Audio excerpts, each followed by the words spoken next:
20대 시기의 저는 부족한 경험과 지식에 비해 열정이 지나쳐 허리를 희생하면서까지 운동을 해왔습니다. 가장 이상적인 것은 당연히 건강한 허리를 유지하며 매년 꾸준히 성장하는 것이지만 중량의 욕심을 가지고 훈련하거나 정신력이 육체보다 강한 저 같은 훈련자의 경우 잦은 빈도로 허리나 관절에 무리를 주기에 보기에는 강해 보이지만 건강하지 못한 몸을 갖게 되기도 합니다. 기존의 여러 영상에서 언급했기에 오랜 구독자분들께서는 이미 제가 2012년에 척추 협착증 진단을 받았고 그 이후 6년간 데드리프트를 못했으며 2018년 여름이 돼서야 새롭게 시도를 했다는 사실을 알고 계실 겁니다. 2018년 여름 동안 스모 데드리프트 자세로 연습을 몇 주간 진행했고 시험삼아 170kg까지는 무게를 올려본 뒤 이후 현재까지 수개월간 아주 가끔씩만 훈련을 진행해오고 있습니다.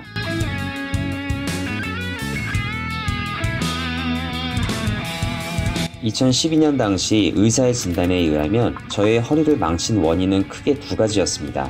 첫 번째는 20대에 시행했던 무분별하고 무계획적인 잦은 고중량 데드리프트 훈련이었고 두 번째로는 유전이었습니다.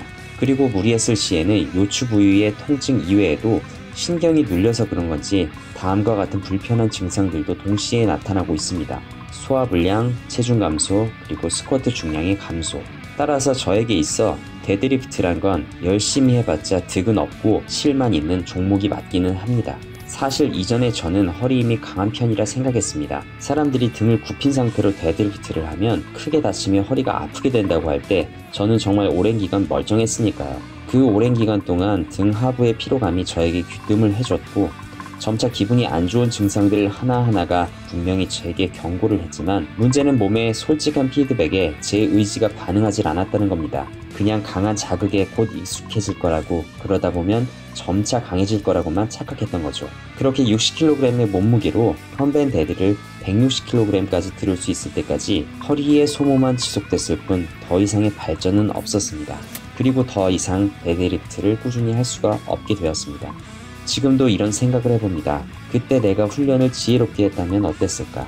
뭐 그래봤자 워낙에 인자약이니 리프팅 기록은 별 차이 없었을 테지만 그래도 그간 훨씬 더 재미있고 건강하게 운동할 수 있지 않았을까 싶습니다. 하지만 지금이라고 무조건 암울한 것만은 아닙니다. 허리의 건강을 잃었지만 그만큼 분명히 큰 이점들을 얻었습니다. 허리 문제로 가장 좋아했던 컨벤셔널 데드리프트를 포기했기에 오히려 스쿼트에 집중할 수 있었고 평소엔 거들떠보지도 않았던 스모 데드리프트란 걸 경험해 볼 수 있었으며 훈련을 하다가도 언제 그만둬야 할지를 판단할 수가 있게 되었고 무조건 빡센 훈련만이 답은 아니라는 것 또한 깨닫게 되었습니다. 사람은 뭐든 경험해보기 전까지는 모르는 거고 겪어볼수록 많은 걸 배워가는 게 사실이지만 구독자 여러분들께서는 이런 경험을 해보시라 권하고 싶지는 않습니다. 이미 저처럼 경험을 통해 배우고 후회하신 분들이라면 최선은 아니더라도 차선의 좋은 선택들이 또 기다리고 있음을 알고 희망을 잃지 마시길 바라며 아직은 몸의 관절이 쌩쌩한 상태의 건강한 훈련자분들께서는 분명 안전하게 피해갈 수 있는 길임을 깨닫고 제가 걸어온 발자국을 피해서 걸어주시면 되겠습니다. 사실 현재로선 아무리 완벽한 자세로 하더라도 상체각이 기울어지는 컨벤셔널 데드리프트 훈련은 저의 허리에 부담을 주기에 앞으로도 역시 꾸준한 데드리프트 훈련은 어려울 거란 걸 잘 알고 있지만 그럼에도 불구하고 아직 데드리프트에 대한 애정이 식진 않았기에 스쿼트를 중심으로 훈련하며 데드리프트 실력 또한 함께 향상시켜 나갈 수 있게끔 포기하진 않을 겁니다. 그리고 곧 다가오는 40대에는 반드시 역도 훈련을 시작해 개인적인 인생 소원 중 한 가지를 성취해 보려고 합니다.